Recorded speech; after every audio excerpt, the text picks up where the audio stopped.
What's going on, y'all? My name is James, and I'd like to thank you for tuning in today. For those of you that are new here, haven't seen any of my videos, please, if you like what you see, hit that subscribe button, leave a comment below, tap that notification bell for future videos to come, and welcome aboard. So I was getting ready to start on the Johnson skiff here, getting the stringer tabbed in and all the work that I talked about in the previous video, which I'm going to leave a link for below in the description. And I said, what better time than to film the first part of Fiberglass for Beginners? And we got a lot of stuff out here on the table, but I also thought to myself, we might as well knock out everybody's favorite subject in the first video, get it out of the way, and then get to work on some fun stuff here. And that is PPE. Why do we need it? What should we be using? How should we be wearing this stuff? And I want you guys to take what I say here seriously, because it's very important. We only get one set of lungs. We only get one set of eyes. You know, we can't replace these things. Some of this stuff's very bad, causes organ failure and all sorts of different things. And but also don't take what I say as law. I strongly encourage you, if you're working with paints, chemicals of any kind, you know, go to that manufacturer's website, get on your favorite search engine, find the safety data sheet, the SDS for it, or what we formerly called the material safety data sheet, the MSDS. Find that, read the safety precautions, maybe even print it out. And the reason I say is print it out. If you don't have a hard copy of it, you can then take that printout with you. If you get some resin in your eye, you accidentally ingest some of this stuff, 2 days later you have some sort of reaction to it, you have that SDS that you can take to the emergency room or to your doctor and say, I was messing with this stuff, I'm having these reactions, and it kind of gives them just a quick something to go off of to get you better as fast as possible. That's my number one thing is have that SDS on hand. So, in no real order here, I'm just going to go over a few of these safety items. Number one, you see I'm wearing the bunny suit, what I call the bunny suit. It's a paper suit. It's put out by DuPont. It's called Tyvek. And I wear this for several different reasons. One is it helps keep the fiberglass dust off of me when I'm grinding. So it doesn't let as many of the fibers in. I don't go to bed itching at night.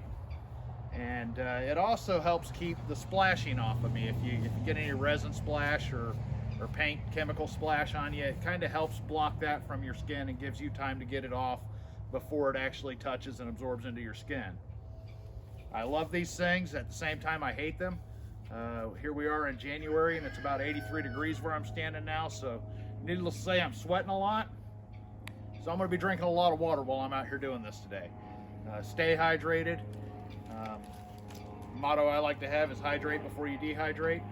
And unfortunately, I have been heat stressed a few times, and I know what the feeling is. So, you know, you just got to keep telling yourself, drink, drink, drink. Very important. Next thing is these little paper face masks. Sorry about the airplane, guys. This is a working environment.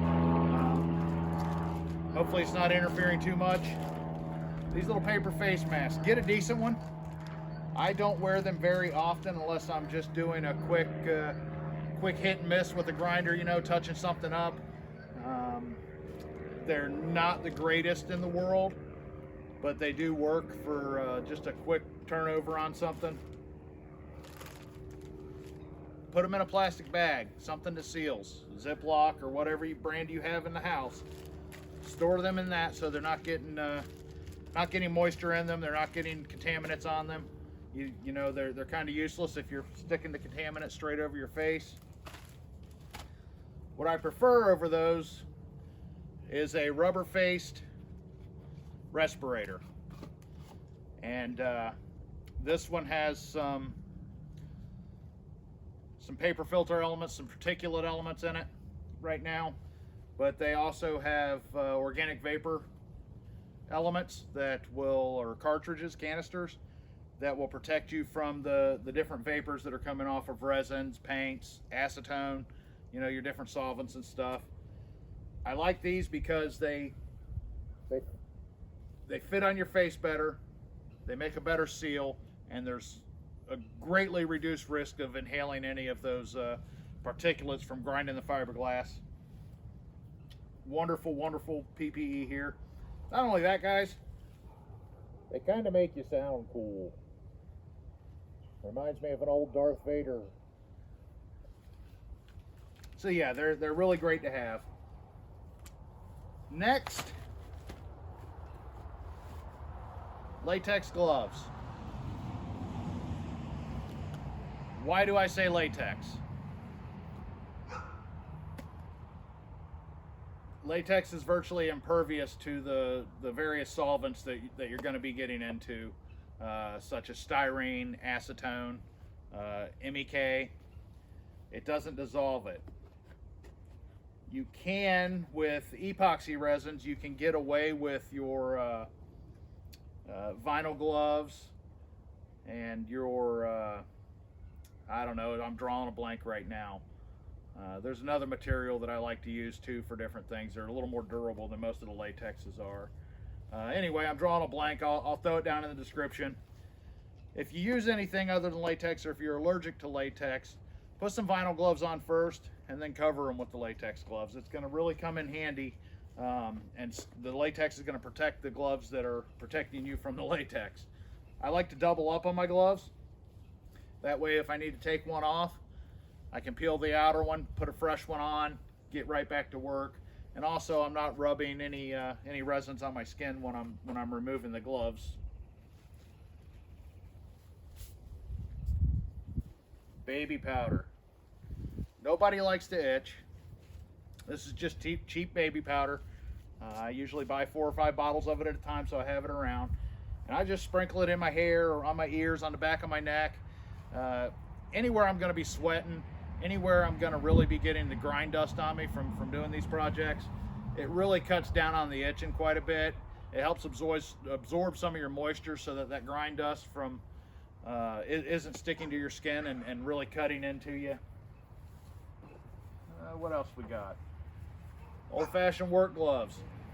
If you're doing a tear out or a demolition on a boat, ripping the floor out, cutting the stringers out, the transom, you want to protect your hands from that glass, that raw edge, when you're cutting or prying and ripping it off, so that you don't get cut.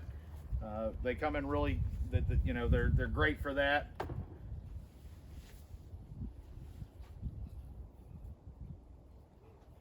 So that's about it on the PPE for now. Like I said, you know, there's a lot of different ways you need to. Oh wait, safety glasses.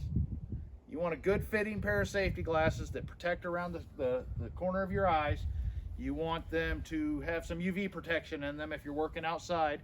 Right now, I'm working under direct sunlight right now, and you know, you don't want them UV rays blocking your eyes. Like I said, you know, you only get one set of eyes too, so let's keep them protected. We're going to move into some of the basic tools you're going to need now. Figure we'll get this out of the way right now too, and knock these 2 things off in one video. We'll get into some more intricate stuff later on. First thing, a good razor knife. You can use it for cutting your material with, you can use it for cutting cardboard with, and lots of different things. It comes sharpening your carpenter's pencil. Everybody should have one of these no matter what, but it's a very handy tool to have around when you're doing boat repairs and glass work. Let's go straight to the cardboard here. Recycle, reuse, reduce, all that fun stuff. Cardboard is a wonderful tool when doing boat work. We can cut this stuff. You can use it to make templates with different patterns. You can mix putty on it, which I don't have one out here, but a putty knife is one of those things you're going to need too, or a squeegee, plastic squeegee spreader. But again, you can mix putty on it. If you're working in the boat and you need to wet out some material, you can lay this down, and wet out your small pieces of material on it. When you're done, you throw the cardboard away. You're not getting resin dripped all over your boat and having to clean that up later. Various clamps, for the most part, the obvious reasons. If you're putting a transom in or clamping pieces, bulkheads in and stuff, you're gonna need different clamps to hold that stuff into place and to pull it down tight. Weights, and I haven't used these in a while, as you guys can tell, but weights are very handy. If you're putting floors in, you're putting a stringer in a boat, you know, you can put those weights on there to weigh things down. You can use gallon jugs filled with water as long as they don't leak. You can use these. You can use, you know, lifting weights. You can use cinder blocks, whatever you have. You just, you know, having some weight around to push things down and hold them there while your bonding putty or your fiberglass cures, invaluable. Have all that stuff ready prior to getting started. A tape measure. And a lot of this stuff I know most of you guys have on hand. A lot of you know this stuff, but I'm just going to kind of go over just some basics with you. You know, I don't need to tell you what you use a tape measure for. Got to have it for making measurements so you can build an accurate part. Carpenter's pencil, grease pencil. I don't have one out here right now, but a Sharpie marker too. I like to use carpenter's pencils for lots of things. I use them as a guide coat when I'm doing gel coat or any fairing work. I like the carpenter's pencil. Works really well. Grease pencil, marking your fiberglass material, a Sharpie marking your glass material, things like that. Carpenter square, invaluable.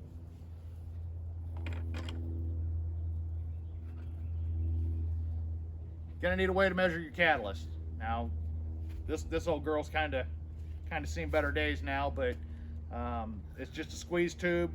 You holds a couple pints or a little over a pint of resin. The measuring container on the top holds just an ounce, but it's graduated here. It's got the amounts on it, and you just give it a squeeze. It fills up to your level, and you pour it into your resin or pour it onto your putty. Great tool to have. Now, if you're just doing a tiny little spot or a couple of small repairs on your boat, you don't have to have one of these. This thing's about $12. When you get down into that amounts, we're talking drops of catalyst to your resin, so you know this isn't really going to come in very handy for you. But if you're building an entire boat or you rebuilding an entire boat and you're mixing up a gallon and a half resin at a time, that's when these guys will come in handy. Chip brushes. I buy these things in a box of 50 for, I don't know, $10, $12. There's nothing fancy about them. They're just a natural bristled chip brush. I use them, I throw them away. I never even clean them at all. At the price they cost, it's kind of asinine to try to clean these with acetone versus what the price of acetone costs. You know, so I'm not gonna rinse the resin out in a bowl of acetone or a bucket of acetone and waste that acetone cleaning a brush that, you know, is 10-15 cents. Very handy, used for wetting out.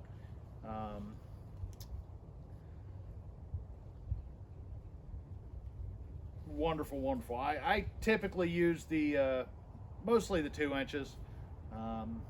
Never really have a need doing this stuff for a 4 or 5 inch brush. I don't even really ever have the need for a 3 inch brush. The 2 inch brush kind of fits all the bills that I need to fit with a chip brush. You're gonna need a roller. If you're doing a big job, you need a roller. And I stopped using the frame type rollers like we paint our houses with and stuff. I stopped using them years ago. Went onto these cigar rollers. They cost a little more up front, You know, on the front side of the purchase, they cost a little bit more. At the end of the day, when you're done using this roller, you pull the roller cover off, you throw it away, you wipe the rack down with a clean acetone rag, and you put it away. And you're done. The old frame rollers tended to hold on to a lot of resin. So, you know, every time you would use one, you would end up with a couple ounces of resin at the end of a job being thrown away just in the frame roller. Gonna need some grinders. This is just a little right angle die grinder that I have. It's a 2-inch, gets in the corner. I'll get into the power tools later on in another video, or we'll have some fun talking about that in another video anyway. Mixing tubs. For larger pours or larger wet outs, I like to use these cheap buckets from Walmart, Lowe's, Home Depot. They're mop buckets. You know, so if you need to mix up a half a gallon or a gallon of resin, these things come in real handy for that. They're only $1 or so a piece, maybe $2, and you can use them several times. You just let the resin kick off in them, peel it out once it's kicked, and you can go again. Coffee cans. I like to use these coffee cans like this with the lid. I'll fill it about halfway with acetone when I'm doing a larger project. And then I can clean my rollers in that acetone. Put the lid back on it. Get back on my project and get to work. All my acetone doesn't evaporate and it stays in here for me. And I can come back at, you know, another hour or two later after I've done some more glassing, clean my roller again, and helps save your acetone, your solvent. Cottage cheese containers, priceless. Sour cream containers, great. Mixing small batches and stuff. Little yogurt containers. There's no reason to go out and spend a fortune buying mixing containers that you are just going to throw away, with the exception of if you are mixing paints. They have the mixing containers that has the ratios on the side, and there's a name for them, but they have the mixing containers that's got 4-2-1, 3-2-1, 2-2-2, all of the ratios on the side, and you can then just pour your amounts in until you come up to that line of your material, your catalyst or hardener, activator, whatever the manufacturer's calling it, your reducer, and then you mix it all up, pour it in another container, mix it up again, filter it into your gun or your painter's tray, whatever you're doing. That's when you really want to use those things. They're great for that, but for mixing up resins and gel coats and stuff, go on the cheap. It's just kind of a no-brainer. You know, save your money on this stuff, not your PPE. You know, this stuff's getting thrown away. We're not going to throw our body away, right? We don't want to do that damage. Straight edge. Just a drywall's T-square. Use that for multiple things, from cutting your core material. You can lay it on chop strand mat if you're going to be using chop strand mat, and use it to tear a nice line. I don't typically cut my chop strand mat with scissors. I usually tear it, so that's when this guy comes in handy. I'll use it, and I can tear a nice straight line with it. Pretty invaluable. I think we've covered all the tools. Let's cover some glass real quick while we're here. Let's cover some material. This first piece, I'm not working with any of this today, so that's why I don't have a roll of it out. This is just a piece of scrap that I had laying around. This is woven roving. And what woven roving is it's individual rovings of fiberglass.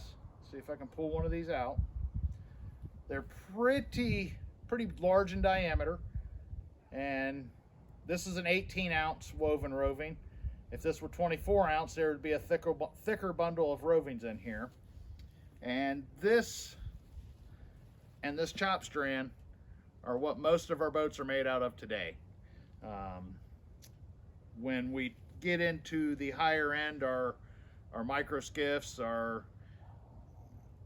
higher end boats, yeah, they use a lot more of the biaxials and carbon fibers and stuff. But for the last century, the majority of boats put on the market are made with woven rovings and chop or chop strand mat, and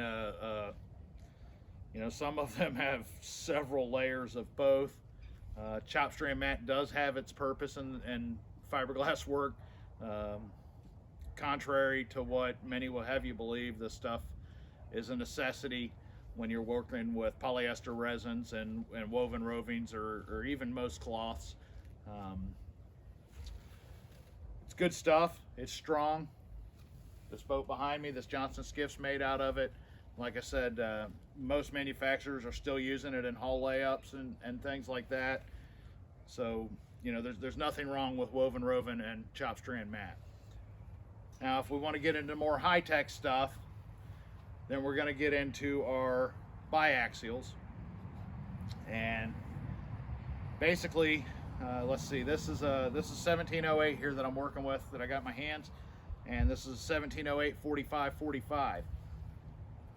And what the 08 stands for is, on the back side, there's 3/4 ounces, or 3/4 ounce chop strand mat, and on this side is a double bias 45-45 17 ounce per square yard fabric. This is a non-woven fabric. The fibers actually lay on top of one another instead of through one another, and it makes a stiffer laminate than any of the woven mats do. What happens with the woven mats is the fibers interlink like this, and it kind of creates, I don't know if you guys can see it, but it creates a hinge point where all the fibers overlap one another. With your biaxial mats or biaxial fabrics, that hinge point is not there. The fibers are all running straight and parallel, so there's no hinge point whatsoever. I'm not going to say it makes a stronger laminate. It makes a stiffer laminate. It does have its downfalls too, because it is not woven. If there's an impact, the damage area tends to be much larger than with the woven rovings, because the impact spreads out further, and because the rovings of glass are not interwoven, they tend to want to peel away.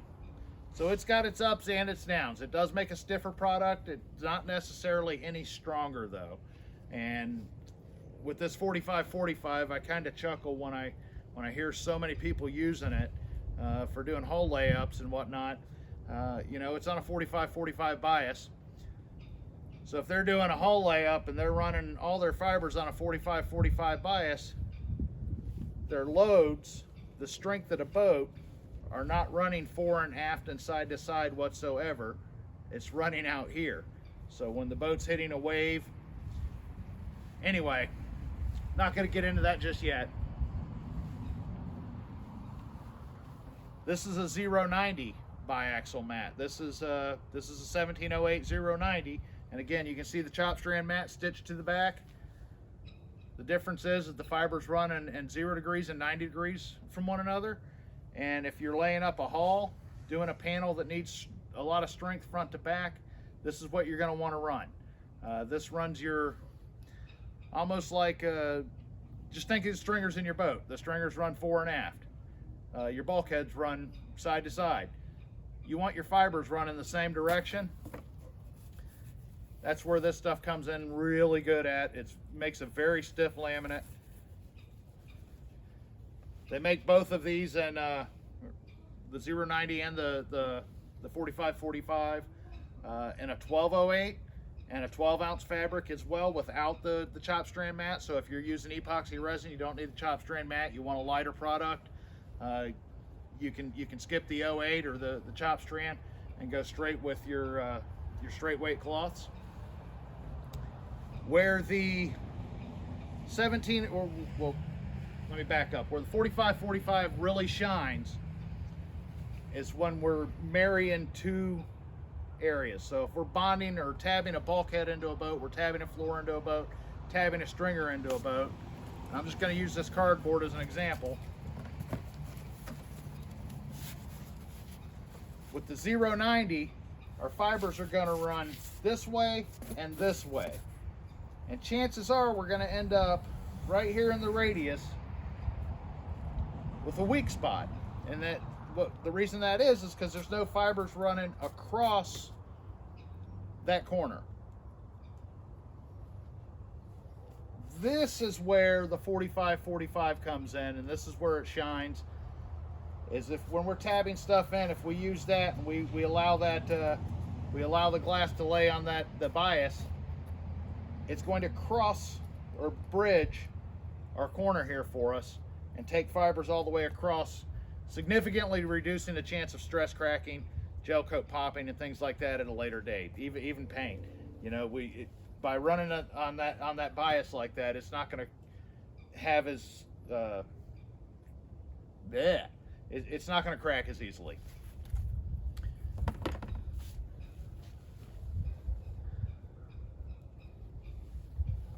So the way these glasses are labeled, you know, like I said, you know, this is 1708, so there's 17 ounces of glass fiber per square yard of the cloth. The 08 has 3/4 ounce chop strand mat on it, which is what I have here. And the way they measure your chop strand mat, and a lot of people get a little confused on this, is not by the square yard, it's by the square foot. So 3/4 ounce chop strand mat is I want to say somewhere around 9 ounces per square yard. It's pretty heavy stuff for what it is. It definitely has its uses. I you know, again, can't stress that enough. People knock this stuff too much. I'm going to be using some of this Johnson skiff. This is old fiberglass here. You know, this boat's 35 years old.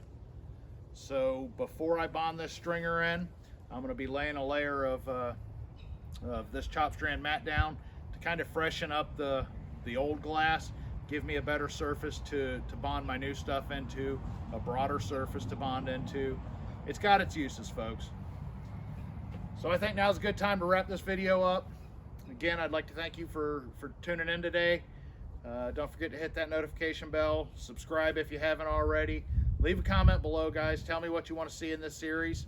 I've got a lot of good things planned. I do have a couple that I got to get out of the way first here. Like I said, let me know what you want to see, and we'll make sure we get it in the video. Thanks for tuning in, and we'll catch you next time.